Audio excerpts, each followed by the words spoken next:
ACT moratorium. Our next speaker is Janette Liddelow. Janette farms down near Williams. I've been to her property, and she's part of a group of farms, but you'll tell us more about that, Janette. So please welcome Janette Liddelow to...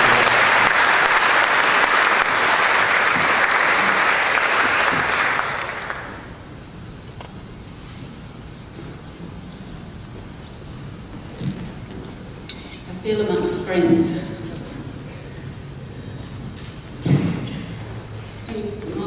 My grief is contamination and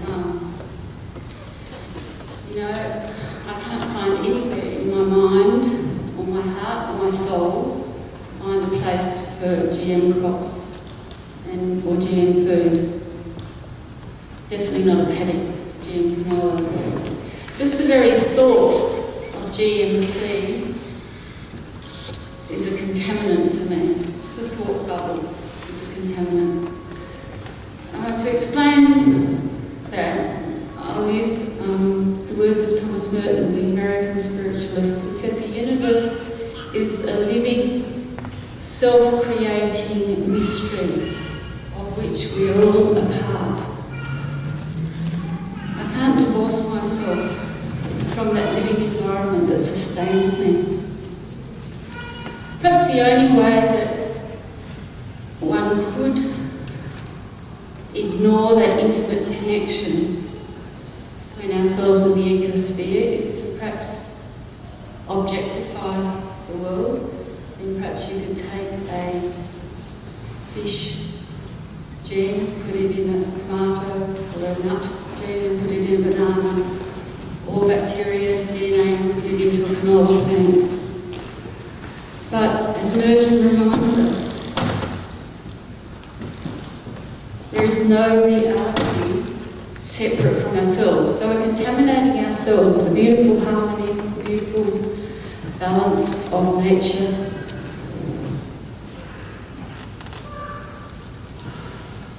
We seem to miss the conversation, this part of the conversation, and go straight to the battleground.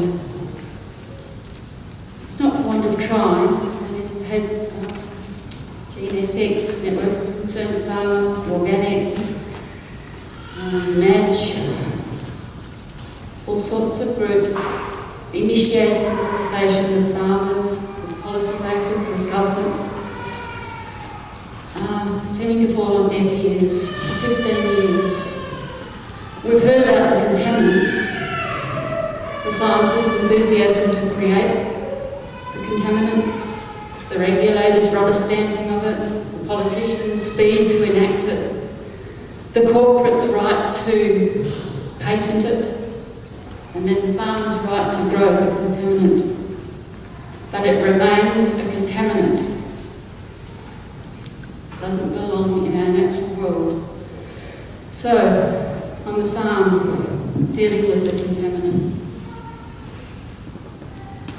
Julie Newman, our tireless advocate for GM-free farming, wrote this report talking about Julie, 2008, GM crops the risk management required.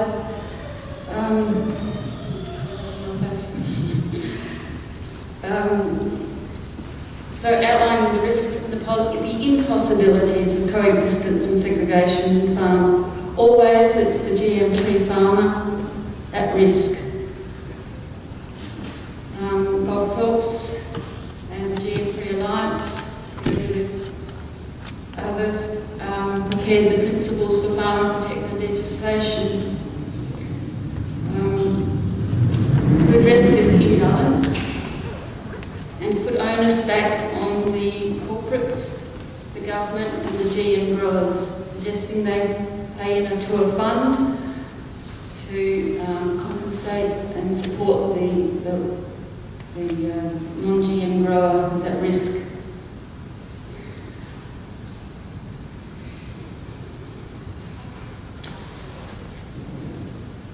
There seems to have been little listening and little responding, so that it wasn't a conversation. It's all been one way. The moratorium was lifted after 1 year of commercial trials. Redmond made pledges, made deals, register of GM growers, that there'd be maps and the location where the crops would be grown. There'd be strict protocols with buffer zones and notification. There'd be random audits.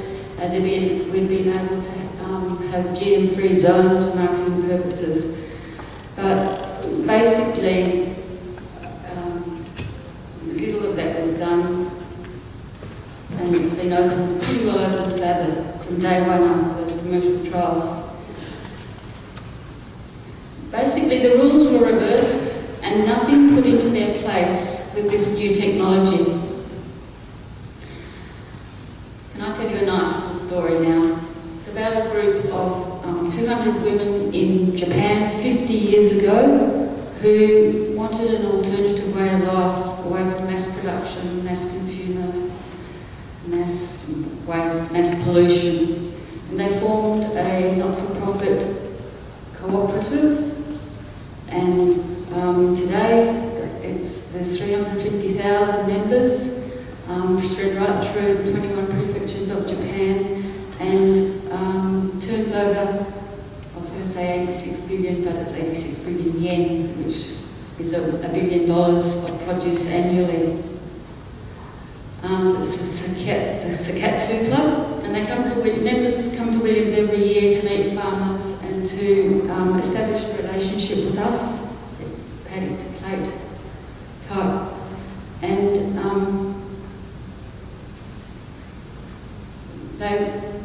they come to us because they want to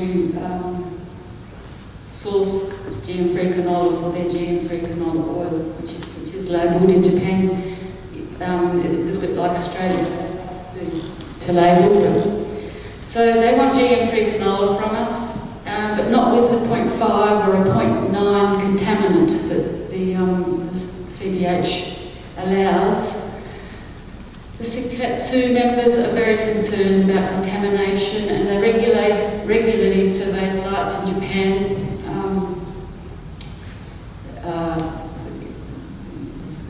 I'll show you. You're too far away, I can't show you. I thought we'd be a little group, talking to a little group, so I've got a few bits and pieces to show you. I can't show you. But they are very concerned about the pollution of GM with canola. So there's 12 farmers, and north of Williams there's about 40,000 hectares, and some of us grow GM canola, GM-free canola, and Simon Harding, our neighbour, exports that to Japan through the Sakatsu Club. Although there's only small tonnages, at the moment it's growing annually. Farms are complex systems. It's not like the old days where we had a few mobs of sheep and the odd paddock of oats for feed. They're complex systems of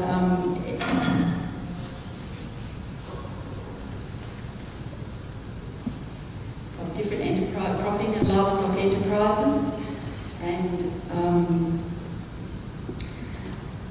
that need to complement each other.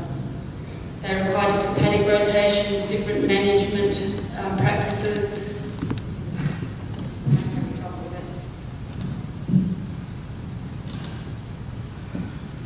On the farm, there's lots of inputs, lots of outputs, lots of people, lots of product, lots of machines. There's so much room for contamination.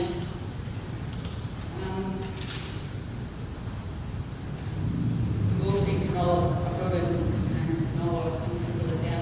Show you the potential for contamination that canola offers. It is reported that most contamination does occur in the supply chain rather than on farm.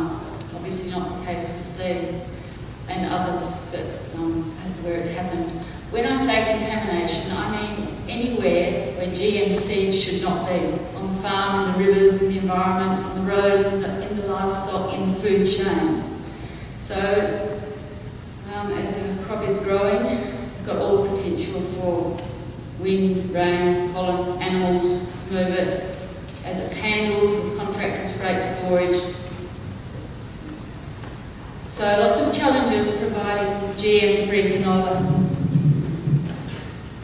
We still have a chance while numbers are GM growers are low, our zone creates a big buffer zone, but roadsides do become a reservoir for escaped seed. Citizen Science found 64% of canola on the Albany Highway just north of Williams a couple of years to be GM canola.